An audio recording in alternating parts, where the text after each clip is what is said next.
Domingo, 27 de agosto de 2023. O sol nasce em Aquiraz, mas para a equipe da Delegacia Metropolitana, a noite não acabou. O cenário é frustrante. Eles têm uma vítima de latrocínio, a contadora Caiane Bezerra Lima, de 35 anos, um marido sobrevivente, Leonardo Nascimento Chaves, de 38 anos, contando uma história de terror, e um carro, o Fiat Mobi da vítima. Abandonado a apenas 200 metros da cena do crime. Por que abandonar o veículo da fuga tão perto? A resposta lógica era uma só. Eles trocaram de carro. Havia um segundo veículo, um carro de apoio. O delegado Ricardo Savoldi, titular da Delegacia Metropolitana de Aquiraz, comandava a investigação. A equipe, formada por oficiais investigadores dedicados do Núcleo de Investigação de Homicídios da Delegacia de Aquiraz, se debruçava nas buscas. Eles tentavam encontrar um carro específico em um mar de imagens de câmeras de segurança granuladas. Uma das principais câmeras, ela era de uma casa que a pessoa só frequentava durante a semana. A principal câmera que a gente achou o carro, a gente só conseguiu na segunda-feira. A gente se baseou no local onde o carro dela foi encontrado. Vamos buscar as câmeras aqui, nesse local onde o carro dela foi encontrado. E essa câmera foi a que nós pegamos na segunda-feira. Passamos um tempão, uma tarde, porque era um HD que ficava no teto, e passamos. Eu falei, mas vamos trabalhar aqui, nessa câmera aqui. Eu ia, voltava, e eles estavam ainda lá buscando, tentando pegar a imagem, tudo. Daí uma hora eu fui, por nada assim, daí eles me mostraram, doutor, passa esse. Daí passou um Uno, esse Uno. Assim, eu falei, mas por quê? É esse Uno, porque nós temos aqui 3 ruas. Essa rua é ruim, essa rua é boa e essa rua é boa. Todo mundo tá indo pelas ruas boas. Porque só esse Uno foi pela rua que quase não passa carro, que é um areal que ia atolar.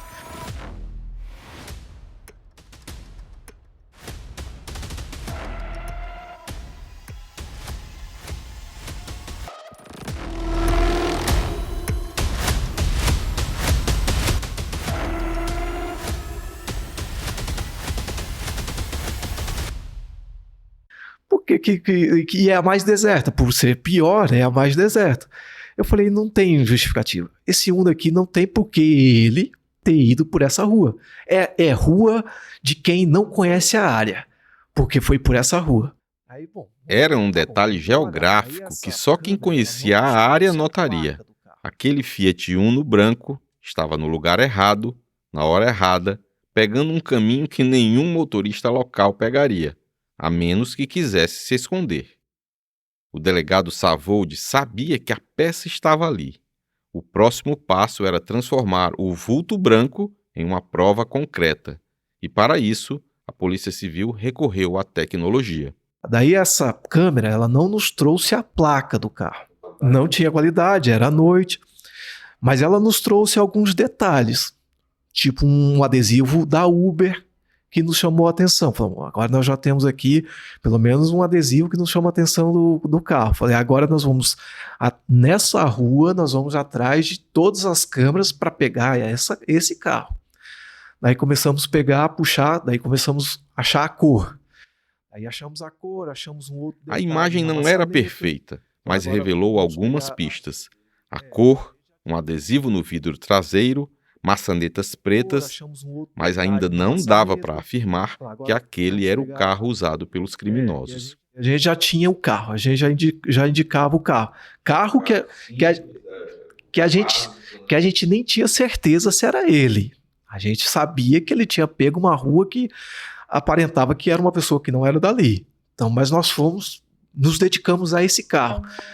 Daí nós fomos para as câmeras da prefeitura, que são muito boas. Faltava o trajeto. A equipe do delegado Savoldi vasculhou e encontrou. Aí nós conseguimos localizar ele, o trajeto dele dentro de Aquiraz, e conseguimos a placa. Daí quando nós conseguimos a placa, a gente falou, vamos focar aqui, vamos ver de quem é. Daí quando olhamos o proprietário do veículo, o proprietário era uma mulher, era proprietária, tinha uns 5, 6 carros. Eu falei, não, se o carro tem o adesivo do Uber, esse carro é alugado. O próximo passo foi descobrir com a Uber quem dirigiu o Fiat Uno alugado. Agora vamos procurar saber agora com a Uber quem dirige esse carro. Quando chegou o nome, quando chegou a resposta da Uber falando, olha, esse carro é da fulana, mas quem dirige é esse, quem dirige é o Adriano. Beleza, tranquilo, é Adriano. Bom, quem dirige é o Adriano. Adriano Andrade Ribeiro, motorista de aplicativo, morador do bairro Jardim das Oliveiras, em Fortaleza. A polícia tinha um nome, mas em uma investigação de homicídio, você precisa de mais do que um nome. Você precisa de uma conexão. E essa conexão veio de um erro tão primário que o delegado Savold custou acreditar. No dia do crime, 2 celulares foram levados da casa, o de Caiane e o de Leonardo. A polícia tinha solicitado às operadoras que monitorassem os aparelhos, e na manhã de terça-feira, o alerta piscou. Alguém tinha inserido um novo chip no celular roubado de Leonardo. No mesmo tempo, tinham sido levados o celular dela e o celular dele. Ao mesmo tempo, nós encaminhamos para as operadoras os e-mails. Fala, olha, eu quero saber aqui quais são os chips que foram colocados nesses 2 celulares agora, nesses 2, 3 dias agora, nesses 2 dias, se alguém usou. Mas eu acho que foi uma questão de 5 minutos. Quando chegou a resposta da Uber falando, olha, esse carro é da fulana, mas quem dirige é o Adriano. 5 minutos depois chegou a resposta da operadora. Olha, foi inserido um chip. Quem inseriu? Adriano. O mesmo. Falei, pronto, temos um autor aqui.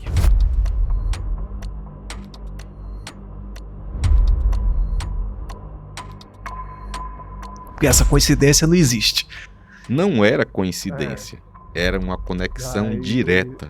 O homem que dirigia o carro filmado na cena do crime era o mesmo homem que estava usando o celular roubado da vítima. Adriano não era apenas o motorista, ele era parte ativa do latrocínio. Ele é um dos homens que invadiu a casa de Caiane e Leonardo, ou assim parecia.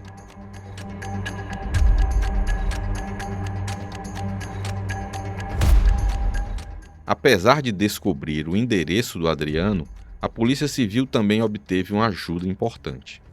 Aqui, o delegado Savold novamente. E nós já tínhamos o endereço do Adriano, todos no cadastro dele, e tinha um detalhe, o carro tinha rastreamento, tinha rastreador. Fomos até a proprietária, explicamos para a proprietária o que tinha acontecido, ela nos ajudou muito, e ela falou, olha, o carro está em tal lugar agora, né? E só que a gente não conseguiu localizar imediatamente. 4 equipes da delegacia de Aquiraz partiram para Fortaleza. O alvo, Adriano Andrade Ribeiro. Eles não o encontraram em um esconderijo, nem fugindo. Eles o encontraram em um lava-jato numa tarde de terça-feira. Aí já no final da tarde nós achamos ele jogando sinuca. Quando pegamos ele, cadê o celular? Nada do celular. Falei, não, mas não tem como, não tem justificativo, porque o celular saiu daqui agora. A gente saiu da delegacia, faz umas 2 horas, o celular estava na mão dele, e agora não está mais. Cadê o celular? Cadê o celular? Não tem o celular, não estou com o celular, só estava com o celularzinho dele. Aí pegamos ainda, fizemos a apreensão do celular. Por volta de 4 horas da tarde, e estava jogando sinuca, como se nada tivesse acontecido. Essa foi a advogada Fernanda Cavalcante, assistente da acusação do processo que apura o feminicídio que vitimou a Caiane. Adriano tentou negar, disse que apenas deu uma corrida como Uber. Aí conversamos com o Adriano, tá, e ele começou a inventar uma história muito grande, que sabia do que tinha acontecido, mas ele era Uber, tinha dado carona, tinha feito uma corrida para 2 pessoas lá em Aquiraz e tal. Pronto, é o celular. Se você fez a corrida, tem aí o nome das pessoas no seu celular, tá, o que você pediu, quem pediu a corrida, a gente quer os nomes e tal. A polícia insistiu, mas ele continuou inventando histórias. É o lourinho e o baixinho, alguma coisa do tipo assim. Não, peraí, assim não dá certo. Não tá mais no meu celular, porque esse meu celular aqui é novo, eu não tava usando ele. Daí eu falei, você tava usando outro celular? Qual outro celular? Daí desconversou. Daí a gente começou a se ligar. Ele tava com o celular, mas ele, de alguma forma, ele imaginou que a gente ia e trocou o celular. Por fim, depois de muita insistência, Adriano entregou o próximo elo da corrente, um adolescente de 16 anos. Beleza, daí a gente foi até o adolescente, né, que ele indicou, que falou, não, eu peguei nessa casa aqui. Eu falei, não, você vai mostrar, já que você não tem o nome, você não sabe o nome, você não sabe nada, não tem o registro, mas você sabe, você conhece aqui a área, você sabe aonde você pegou. Eu peguei ele aqui nessa casa aqui, levou a gente. Daí a gente chegou já, o menor era um corredor assim, eu fui o primeiro a abordar o menor, falei, você já sabe o que você fez, né? Não, eu sei que eu fiz merda. Fiz merda. A confissão do adolescente foi rápida. Ele admitiu que entrou na casa, admitiu que rendeu o casal e admitiu que foi ele que golpeou Kayane. A polícia tinha os executores, tinha o carro, tinha a confissão. O caso estava tecnicamente resolvido. Um latrocínio cometido por um motorista de aplicativo endividado e um adolescente recrutado para o serviço sujo. Aí conversamos com o menor, ele confessou a participação dele, tudo bem, mas era um loirinho e jogou para outra pessoa, não jogou pro Adriano, que era o Uber, né? E jogou para o tal do loirinho. Ficamos nessa, vamos, quem é esse loirinho, vamos atrás do loirinho. E entra em contato com o DIP, o Departamento de Inteligência, com a COIN. Vocês conhecem algum loirinho que é dessa área aqui e tal? Tem um loirinho aqui, tem um loirinho desse jeito. Mas nada batia, não tava batendo as histórias. Podia até ter uma terceira pessoa que pudesse ter ajudado na organização do crime. Mas do ato executório não tava batendo. Daí nós fomos, trouxemos ele e autuamos os dois. O delegado e a equipe seguiam em busca do tal de loirinho, mas também vasculharam a vida de Adriano e do adolescente. Quem eram os dois?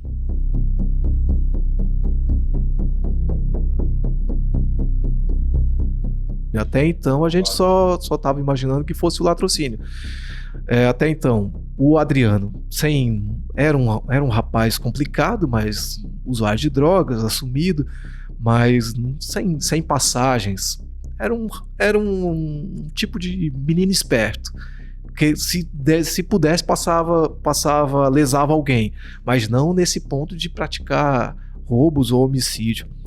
Já o menor já foi criado numa comunidade mais complicada, que era ali na Vila Cazumba, que já é conhecido, né? Mas dele a gente já não esperava muita coisa.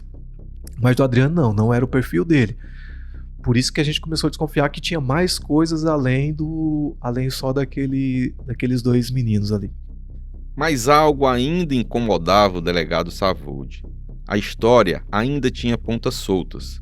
Por que aqueles dois, de um bairro distante em Fortaleza, escolheriam aleatoriamente aquela casa específica em Aquiraz? Faltava alguma coisa. E a conversa era toda atravessada, toda sem nexo, não justificava o fato deles terem saído de lá para vir praticar o roubo aqui. A gente sabia que tinha alguma coisa que não estava batendo. Tinha alguma coisa que a gente não estava entendendo o que poderia ser. Foi então que o delegado decidiu olhar para a única prova que não mente: o GPS. O carro de Adriano, o Fiat Uno alugado, tinha um rastreador. O próprio delegado puxou o histórico de localização da noite do crime.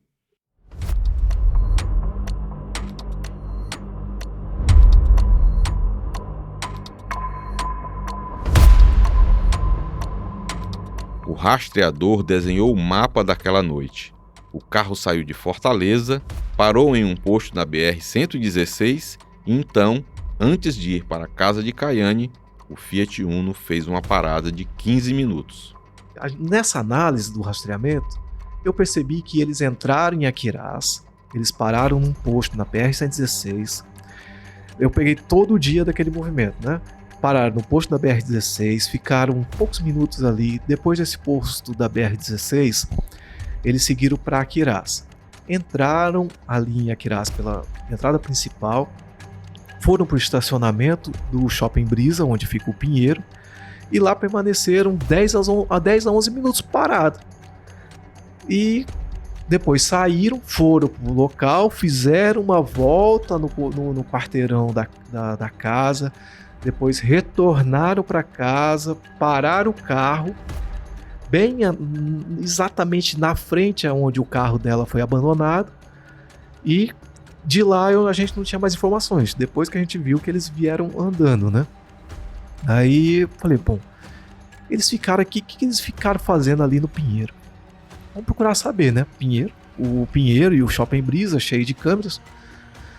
Daí uma policial nossa, que estava empenhada nesse caso, inclusive fez assim, manteve uma relação mais próxima com o Leonardo, querendo ajudar, mas desconfiando já, né? Tipo, ela não esqueceu, tipo, ó, quero ajudar aqui, mas não posso abandonar o fato de que ele é suspeito. Dela, vamos olhar aqui. Aí a gente fez as requisições das câmeras, ela foi lá, levou, recebeu as câmeras, analisou as câmeras, daí ela entra, eu tava em reunião, ela, doutor, tem um negócio sério aqui pra falar contigo. Eu, poxa, tem que ser agora? Ela, tem que ser agora. Eu falei, não, então espera aqui e tal. Daí ela falou assim, eu falei, só me adiante então, até eu terminar aqui. Ela só falou assim, achei o Leonardo na cena do crime. O Leonardo tá envolvido. Eu, poxa vida, daí eu nem tive mais cabeça pra reunião. Falei, gente, depois a gente volta e tal. Traz os vídeos, vamos analisar. Nesse momento a gente entendeu o que estava acontecendo.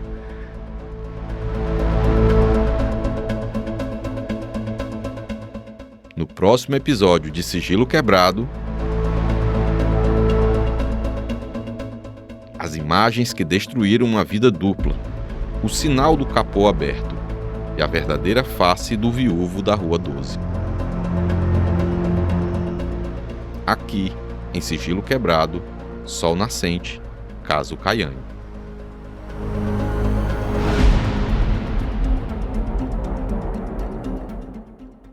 A equipe do Sigilo Quebrado procurou a defesa de Adriano para que ela comentasse as acusações.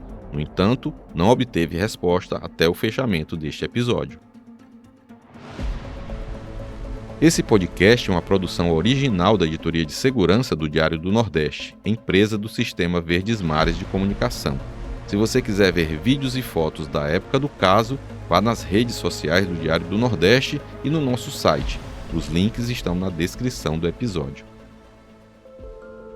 Esse podcast foi produzido, roteirizado e editado por mim.